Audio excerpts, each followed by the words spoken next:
اور پشاور سے میرا تعلق ہے، اور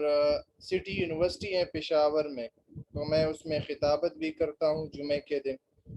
اور مدرس بھی ہوں، مدرسے میں بھی پڑھاتا ہوں، اور یہاں پہ پشاور میں ایک پرائیویٹ سکول ہے اس میں بھی پڑھاتا ہوں۔ اس کے علاوہ میں نے علم جو ہیں وہ پشاور کے دارالعلوم سرحد مدرسے سے کیا ہوا ہے، حفظ بھی میں نے پشاور میں ہی کیا ہوا ہے، اور ابھی اگست میں 2021 کو جو ہے میری ایم ایس جو ہے اسلامک اسٹڈیز میں وہ کمپلیٹ ہوئی ہے، 2018 میں نے بی ایڈ بھی کیا ہوا ہے، اور اس کی برکت سے اللہ چلا رہا ہے، اور یہ جو تھوڑی بہت سمجھ ہیں جو آپ کے ساتھ آج شیئر کروں گا تو یہ انشاءاللہ اسی کی برکت سے ہیں، اور آپ لوگ انشاءاللہ اس سے تھوڑا سا مستفید ہوں گے۔ اچھا،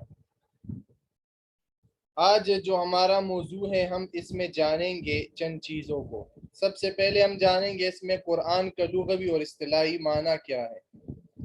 قرآن کا لغوی اور اصطلاحی معنی کیا ہے یہ ہم اس میں جانیں گے۔ اس کے علاوہ قرآن کی تعریف کیا ہے۔ ہم سے جو بھی پوچھے قرآن کس کو کہتے ہیں تو ہم کہتے ہیں قرآن مجید کو کہتے ہیں، لیکن اس کا صحیح معنی ہمیں نہیں آتا کہ ہم اس پر بات کر سکے یا اس کی مکمل تعریف ہم بیان کر سکے، تو وہ ہمیں معلوم نہیں ہوتا۔ اس کے علاوہ تدوین اور حفاظت کا لغوی معنی، تدوین کسے کہتے ہیں، حفاظت کسے کہتے ہیں، اور قرآن کی جو حفاظت ہے اس کا ذمہ کس نے لیا ہے وغیرہ وغیرہ، اس پر بحث کریں گے۔ قرآن، حفاظت قرآن اللہ جل شانہ نے کتنی ذریعوں سے کی اس پہ بات کریں گے،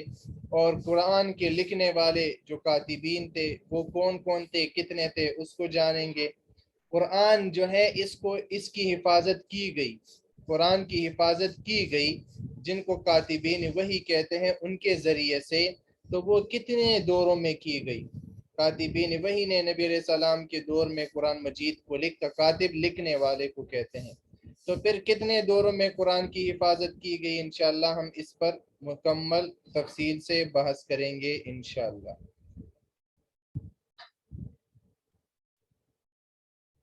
تو قرآن کا جو لغوی معنی ہے، قرآن قرأ یقرؤ سے نکلا ہے۔ قرآن کا لغوی معنی ہے بار بار پڑھی جانے والی چیز، اگر وہ کتاب ہے تو بار بار پڑھی جانے والی کتاب۔ سمجھ میں آ رہا ہے؟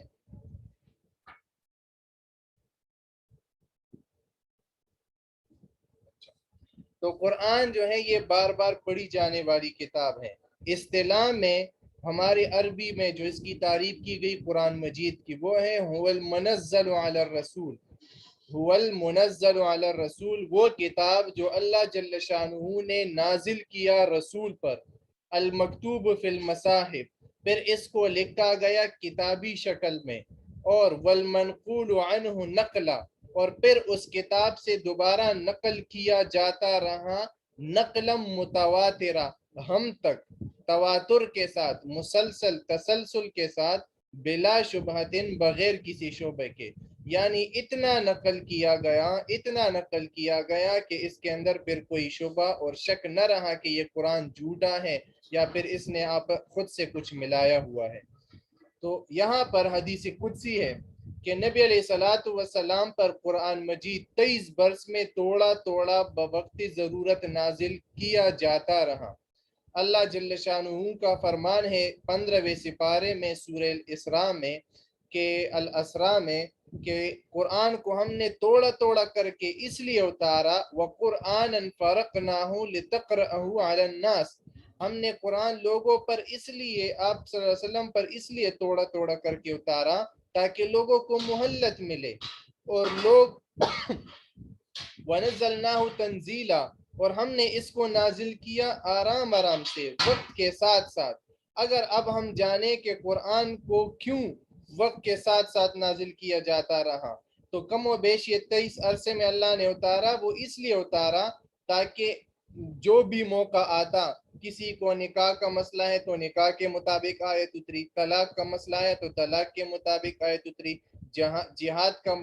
وقت آیا تو جہاد کے مطابق آیت اتری۔ تو اس وجہ سے اللہ جل شانہ یہ اتارتا رہا۔ لوگ آتے نبی علیہ الصلوۃ والسلام سے سوالات کرتے تو نبی علیہ الصلوۃ والسلام ان کو ان کے جوابات دیتے قرآن کے ذریعے سے۔ جیسے یہود آئے تو نبی علیہ الصلوۃ والسلام سے پوچھا کہ جی یوسف علیہ السلام کا واقعہ ہمیں بتائیں، تو اللہ جل شانہ نے پوری جو سورت اتاری اور نبی علیہ الصلوۃ والسلام انہیں بتاتے رہتے، اور انہوں نے وہ نبی علیہ السلام نے پورا واقعہ سورہ یوسف کا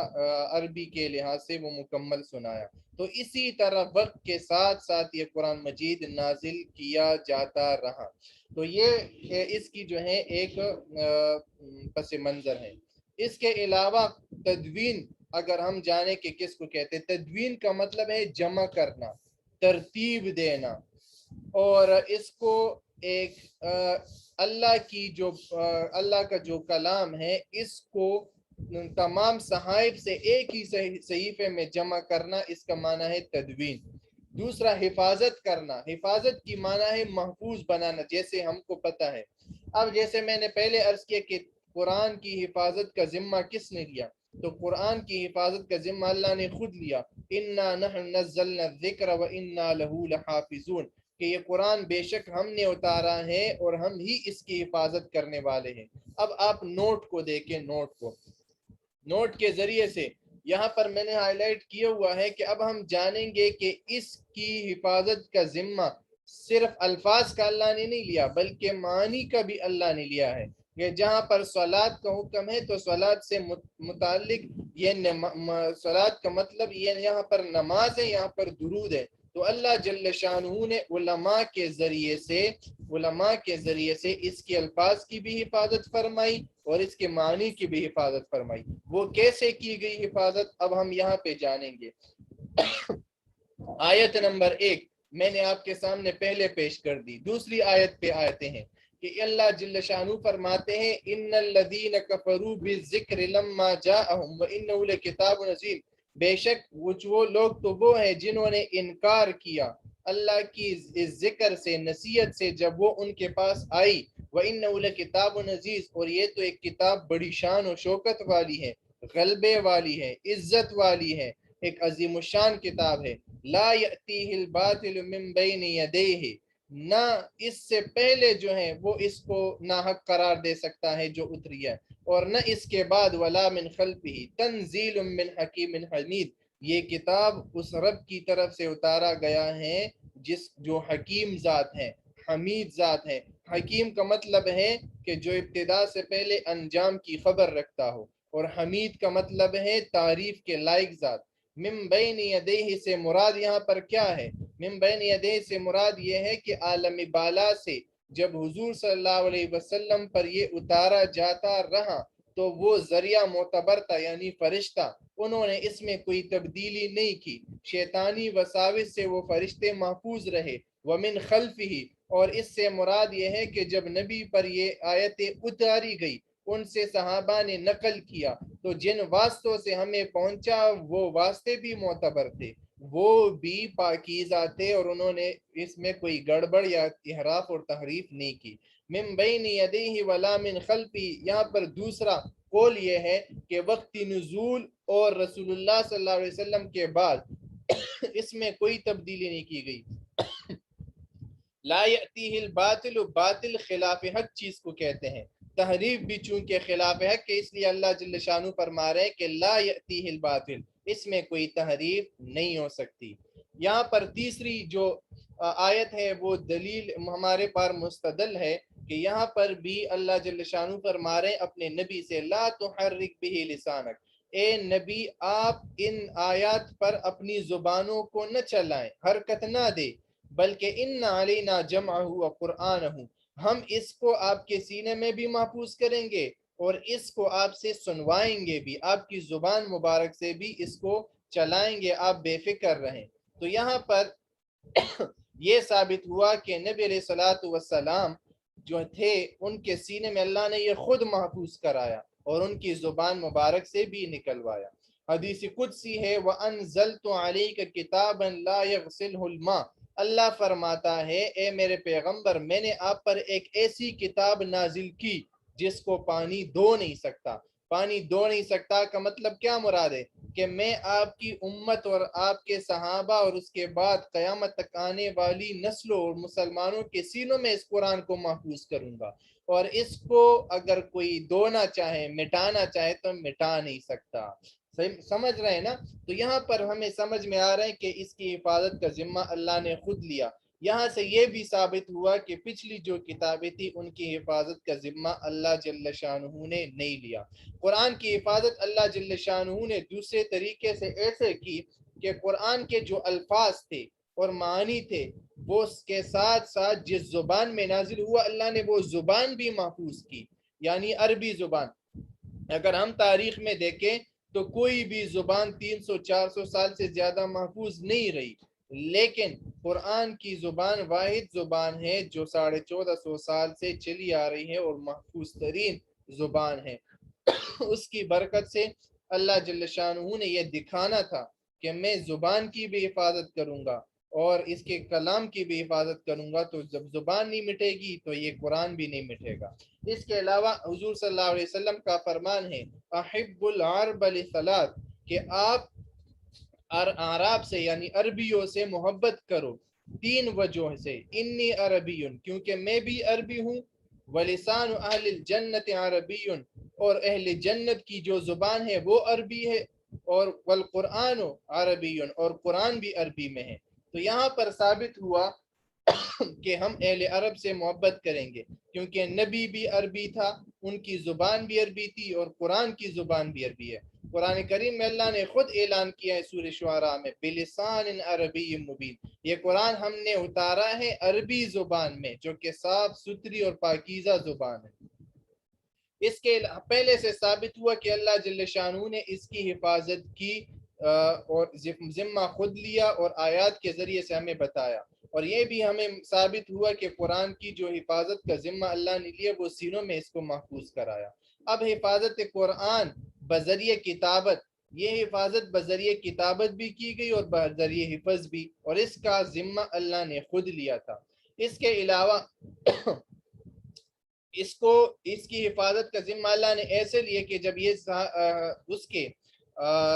کسی مسلمان کے سینے میں محفوظ ہوگا جس کو حافظ قرآن کہتے ہیں، تو جتنا نازل ہو چکا ہے تو یہ اس کے سینے محفوظ ہوگا، اگر یہ کتاب سے مٹا بھی دیے جائیں تو سینے میں محفوظ رہے گا۔ جیسے کہ ہندوستان پر جب برٹش آئے تو برٹش نے ان پر حملہ کی، برٹش نے یہ سازش رچائی کہ ہم قرآن کو مٹا دیں، تو انہوں نے بڑی بڑی قرآنیں لی عیسائیوں نے اور سب نے، تو انہوں نے ایک مسلمان عالم تھا، انہوں نے ان سے پوچھا محمد باقر کہ آپ اس کو کیوں لے رہے ہو؟ تو انہوں نے کہا ہم اس کو مٹانا چاہتے۔ تو انہوں نے ایک 7 سے 8 سال یا 10 سال کے بچے کو بلایا اور اس سے کہا کہ آپ آ جاؤ، اس کو بلایا اور کہا قرآن شروع کرو، اس نے قرآن شروع کیا، کہا اس کے سینوں سے کیسے مٹاؤ گے یہ قرآن مجید؟ تو پھر وہ لوگ جو تھے ایک قسم کے غمزدہ ہوئے اور افسوس کے شکار ہوئے کہ واقعی ہم قرآن کو ختم نہیں کر سکتے۔ اس کے علاوہ جتنا قرآن مجید وقت کے ساتھ نازل ہوتا، جبریل علیہ السلام لاتے، نبی علیہ السلام صحابہ کو بلاتے، کاتب وحی کو بلاتے اور ان سے لکھواتے، اور پھر تمام صحابہ ان سے نقل کر کے وہ یاد کرتے اور 5 نمازوں میں پڑھتے۔ اس کے علاوہ اگر ہم قرآن کی جو ادوار ہیں، اگر کوئی آپ سے پوچھے کہ قرآن کو کتنی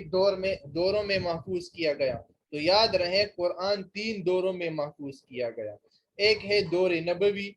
دوسرا ہے دور صدیقی ابو بکر صدیق رضی اللہ عنہ کا دور، اور تیسرا ہے دور عثمانی۔ اب ہم ان 3 دوروں پر بنیادی طور پر روشنی ڈالیں گے اور ہمارا لیکچر اس کے ساتھ ختم ہو جائے گا۔ سب سے پہلے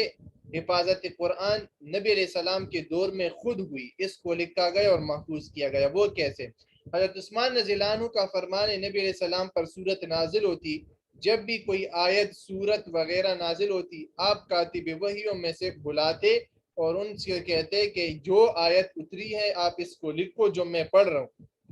ان سے لکھواتے، پھر نبی علیہ السلام ان سے کہتے کہ کیا لکھا ہے مجھے سنائیں، وہ انہیں سناتے، نبی علیہ السلام اپنے کان مبارک سے انہیں سنتے، پھر ان میں اگر کوئی غلطی ہوتی تو وہ ٹھیک کر آتے، اور اس کے بعد انہیں کہتے کہ آپ اس آیت کو فلاں جگہ پر رکھو، اس صورت کو فلاں جگہ پر رکھو، تو وہ اس کے ساتھ اس کو رکھتا، اور اس طرح ایک صحیفہ بنتا گیا۔ اس کے علاوہ کاتبین وحی پر اگر ہم روشنی ڈالیں تو تقریباً یہ 40 سے 42 صحابہ تھے، جن میں سے خلفائے راشدین تھے، معاویہ بن ابی سفیان تھا رضی اللہ تعالی عنہما، زید بن ثابت، زبیر بن العوام، خالد بن سعید، عمرو بن العاص، حضرت حنزلہ بن ربیع، ابی بن کعب، مغیرہ بن شعبہ، عبداللہ بن رواحہ، خالد بن ولید، ثابت بن قیس، عبداللہ بن سعد۔ یہ چند مشہور صحابہ ہیں جو کاتبین وحی میں سے تھے۔ اگر کوئی آپ سے پوچھے کہ کاتبین وحی کی تعداد کیا ہے تو بعض کتابوں میں 40 لکھی گئی ہے اور بعض میں 42 لکھی گئی ہے۔ جب بھی کوئی آیت نازل ہوتی تو نبی علیہ السلام کاتب وحی میں سے کسی نہ کسی ایک کو بلاتے اور اسے کہتے یہ آیت لکھو اور فلاں جگہ پر رکھو۔ تو اسی طرح یہ قرآن مجید نازل ہوتا رہا، لکھا بھی جاتا رہا، اور سینوں میں بھی نقل ہوتا رہا اور محفوظ ہوتا رہا۔ تو یہاں اگر کوئی آپ سے پوچھے کہ قرآن نبی علیہ السلام کے دور میں تو یہ وہ تھے ہی نہیں، نبی علیہ السلام کے دور میں تو کاغذ تھی نہیں، کتابیں تھی نہیں، تو پھر یہ کیسے محفوظ کیا گیا؟ تو اس کا آسان سا جواب یہ ہے کہ نبی علیہ السلام کے دور میں کاغذ نہیں تھی، تو قرآن کریم کو پرچوں پر، کہیں مونڈوں پر، کہیں اونٹ کے جو شانے ہیں، یہ بڑے بڑے جو اونٹ کے جو وہ ہوتے ہیں ہڈیاں ہوتی ہیں اس پر، کہیں کھجور کی شاخوں پر، لکڑیوں پر، پتھروں پر لکھا جاتا رہا، اور اس کے لیے مسجد نبوی میں ایک جگہ مختص تھی، ایک جگہ مسجد نبی میں اس کے لیے مختص تھی، اور وہاں پر اس کو رکھا جاتا، اور وہاں سے تمام صحابہ آ کر اس کو نقل کرتے اور پھر اس کو پڑھتے تھے۔ تو یہ تھا ہمارے پاس نبی علیہ السلام کا دور۔ اب ہم جاتے ہیں حفاظت قرآن کا دوسرا دور جو عہد صدیقی کا ہے۔ یہ بھی اگر ہم جانیں تو یہاں پر ہمیں سمجھ میں آ جائے گا کہ ایسا ہوا کہ نبی علیہ السلام کی وفات کے بعد فوراً ایک مسئلہ اٹھا۔ وہ مسئلہ تھا مسلمہ کذاب کا، جو کہ جھوٹا مدعی نبوت تھا۔ اس نے یہ اعلان کیا کہ میں نبی ہوں۔ تو جب اس نے یہ اعلان کیا کہ میں نبی ہوں تو نبی علیہ ابوبکر صدیق رضی اللہ عنہ نے ان کے خلاف ایک فوج تیار کی۔ جب فوج تیار کی تو صحابہ کو کہا کہ آپ جہاد پر نکلو اور اس کو ختم کر کے لوٹو، کیونکہ یہ جھوٹا نبی ہے، اور نبی علیہ السلام نے فرمایا ہے کہ میں آخری نبی ہوں اور میرے بعد کسی نبی نے نہیں آنا۔ تو یہ 11 ہجری میں یمامہ کی جس کو جنگ یمامہ کہتے ہیں، تو مسلمہ کذاب کے خلاف مسلمان گئے، لڑے، اور اس میں 1200 صحابہ شہید ہوئے۔ 1200 صحابہ میں سے 700 جو تھے، 700 یہ 770 بعض میں ہیں، بعض میں 650 ہیں، بعض میں 700 ہیں۔ تو یہ کثیر تعداد میں صحابہ حافظ قرآن تھے، اس میں شہید ہو گئے۔ جب شہید ہو گئے اس کے بعد حضرت عمر رضی اللہ تعالی عنہ یہ آئے ابوبکر صدیق رضی اللہ تعالیٰ عنہ کے پاس، اور ان سے یہ عرض کیا کہ اے ابو بکر، مسلمان جو تھے، مسلمان حفاظ یہ جنگ کی تعداد میں بڑے شہید ہو گئے، اب اگر آپ نے اس قرآن کو جمع نہیں کیا کتابی شکل میں تو مجھے یہ ڈر ہے کہ قرآن ختم ہو جائے گا، مٹ جائے گا، اور یہ باقی نہ رہے گا۔ تو بکر صدیق رضی اللہ تعالیٰ عنہ نے یہ جواب دیا، میں وہ کام کیسے کروں جسے رسول اللہ صلی اللہ علیہ وسلم نے خود نہیں کیا؟ عمر رضی اللہ عنہ کہنے لگے اللہ کی قسم یہ اچھا کام ہے، اور بار بار یہی کہتے رہے یہاں تک کہ ابوبکر صدیق رضی اللہ تعالیٰ عنہ نے مان لیا اور وہ متفق ہو گئے۔ اب اس کے لیے انہوں نے سیدنا زید بن ثابت رضی اللہ جو کاتبین وحی میں سے تھے ان کو بلایا، اور حافظ قرآن بھی تھے، اور کہا کہ آپ آ جائیں۔ جب وہ تشریف لائے تو ابوبکر صدیق کہ تم کاتب وحی رہے ہو تو ایسا کرو کہ قرآن کی لکھی ہوئی تحریروں کو تلاش کر دو اور سب کو اکٹھا کر دو۔ زید رضی اللہ عنہ کہتے ہیں کہ اگر کوئی مجھے پہاڑ ڈھونے کو کہتا تو مجھے اتنا مشکل معلوم نہ ہوتا جتنا قرآن جمع ہونا آخر معلوم ہوا، لیکن آخر میں نے کہا تم دونوں ایسا کام کرتے ہو جو نبی علیہ السلام نے خود نہیں کیا۔ تو بکر رضی اللہ عنہ نے کہا کہ اللہ کی قسم یہ اچھا کام ہے، اور انہوں نے مجھ سے بڑا تکرار کیا یہاں تک کہ اللہ نے میرا سینہ کھول دیا، تو وہ اس کے لیے مان گئے۔ تو پھر وہ خود کہتے ہیں قرآن کی پرچوں پر تھا، مونڈے کی ہڈیوں پر تھا، کھجور کی لکڑیوں پر لکھا ہوا تھا، اکثر لوگوں کو یاد بھی تھا، تو میں نے سورہ توبہ کی انہوں نے لکھنا شروع کیا۔ اب لکھنے کا انداز کیا تھا؟ ابوبکر صدیق رضی اللہ عنہ نے اس کے لیے ایک بہت بڑی کمیٹی بنائی، اور پھر جو بھی صحابی آتا قرآن کی آیت سناتا تو وہ 2 صحابہ کی گواہی میں سناتا اور کہتا کہ ہاں میں نے یہ لکھا ہے، اور اس پر 2 گواہ بھی پیش کرتا، یہاں تک کہ قرآن مکمل جمع ہوتا رہا۔ تو زید بن ثابت رضی اللہ عنہ کہتے ہیں کہ آخری 2 آیتیں جو تھی وہ مجھے کہیں نہیں ملی کسی بھی لکڑی پر، پتھر وغیرہ پر۔ تو آخر میں ایک صحابی آئے خزیمہ بنت ثابت رضی اللہ تعالی عنہ، ان کے ہاں یہ آیت مجھے ملی، آخری 2 آیتیں، لقد جاءکم رسول من انفسکم عزیز علیہ ما عنتم حریص علیکم بالمؤمنین رؤوف الرحیم فإن تولوا فقل حسبی اللہ لا الہ الا هو علیہ توکلت وہو رب العرش العظیم۔ انہوں نے جب یہ قرآن کریم جمع کیا تو بکر صدیق رضی اللہ تعالیٰ عنہ کے پاس یہ رکھا گیا، یہ ان کے پاس تھا۔ پھر عمر رضی اللہ عنہ خلیفہ بنے، تو خلیفہ بننے کے بعد ان کے پاس رہا، اور پھر ان کی بیٹی جو نبی علیہ السلام کی زوجہ محترمہ تھی حضرت ام المؤمنین سیدہ حفصہ رضی اللہ تعالیٰ عنہ، ان کے ہاتھوں پھر یہ رکھوایا گیا، ان کے ساتھ یہ رکھوایا گیا، اور پھر ان کے ساتھ یہ قرآن مجید موجود تھا، یہاں تک کہ اس کے بعد عہد عثمانی آیا جو قرآن مجید کی حفاظت کا تیسرا دور ہے۔ پہلی حفاظت کا دور نبی علیہ السلام کا گزرا، اس کے بعد حضرت ابوبکر صدیق رضی اللہ تعالیٰ عنہ کا گزرا، اب یہ تیسرا دور ہے، آخری دور قرآن مجید کی حفاظت کا۔ اب سیدنا انس بن مالک رضی اللہ عنہ روایت کرتے ہیں کہ حذیفہ ابن یمان، یہ ایک بہت بڑے رازدار صحابی گزرے نبی علیہ السلام، وہ آئے عثمان رضی اللہ عنہ کے پاس کہ جن دنوں وہ شام اور عراق میں، جن کو فارس وغیرہ شام کو آج کے دور میں روم بھی کہا جاتا ہے، تو اس دور میں روم کی ایک بہت بڑی حکومت تھی شام میں، اور یہ سپر پاور جو ہیں ایک لحاظ سے کنٹری تھی، ان کی فوج سپر پاور تھی، بہت بڑے، اور عیسائیوں کی حکومت یہاں پہ بہت بڑے مضبوط فوج کے اور حکومت کے مالک تھے۔ عراق میں اکثر فارسی لوگ رہا کرتے تھے، آتش پرست جن کو کہتے ہیں، تو مسلمانوں کے ساتھ آرمینیا اور آذربائیجان فتح کرنے کی خاطر جہاد کر رہے تھے۔ یہ اس دور میں عثمان رضی اللہ عنہ کے دور میں، عمر رضی اللہ عنہ کے دور میں شام اور عراق فتح ہوا تھا۔ اس کے بعد مسلمان یہاں سے اٹھے، عثمان رضی اللہ عنہ نے ان کو آرمینیا اور آذربائیجان بھیجا،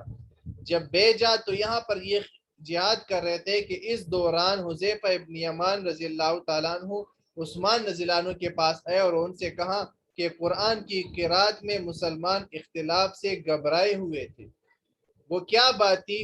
وہ یہ بات تھی کہ شام اور عراق میں، یمن میں جو بھی شخص قرآن مجید، کیونکہ قرآن مجید میں اللہ خود فرماتے ہیں کہ قرآن کو میں نے 7 لہجوں میں اتارا ہے، 7 لہجوں میں، تو 7 لہجوں میں اتارا ہے، تو 7 لہجوں میں سے جو بھی لہجہ کسی صحابی کو آتا تو وہ 7 لہجوں میں قرآن کریم پڑھتا۔ اب یہاں پہ مسئلہ یہ تھا